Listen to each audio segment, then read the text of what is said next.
I'm Monica Gray in Austin, Texas at South by Southwest. I'm here with Chris Gebhardt of Participant Media. Chris, tell me, what brings you to South by?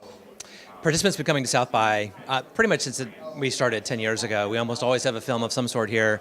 This year it's our 10th anniversary, so we have 5 films, a day of panels, and we're releasing the trailer for the new film that we're doing with American Express about financial inclusion. So big week for us. And I heard part of the panel, and can you talk a little bit about the financial inclusion? I thought one of the stats that really stood out to me was about the fact that 69% of Americans couldn't get $2,000 in 30 days if pressed to do so. Yeah, that Pew Research released that stat. I think it's a little bit over 60%. And so it's a big problem. And it's the 70 million of Americans who don't have access to traditional banking services is just the tip of the iceberg. It really is something that's under the waterline for everybody. Over the last 15 years, 10 years, and certainly with the last 5 years after the financial crisis, it's been a real problem for folks, and they don't have a lot of alternatives. And so the first step is driving awareness and understanding of that issue as an issue.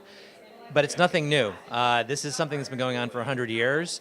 If you are a fan of Doris Kearns Goodwin, who wrote Team of Rivals, which our film Lincoln was based on, her most recent book is called Bully Pulpit, and it's about Teddy Roosevelt and William Howard Taft in the Progressive Era. And they were dealing with that same issue then. In 1907, I believe it was, the U.S. Congress passed legislation, and William Howard Taft signed an order saying that the post office, the postal system, needed to act as a bank for people that were unbanked. So this is something that we've been dealing with for a long time.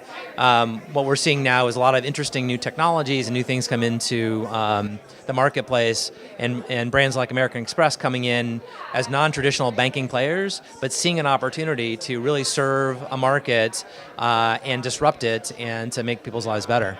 And how, in your view, can social media be used to, as you say, disrupt this market? Well, I think social media is just a piece of the overall digital nature of society now, right? So we're all connected in completely different ways.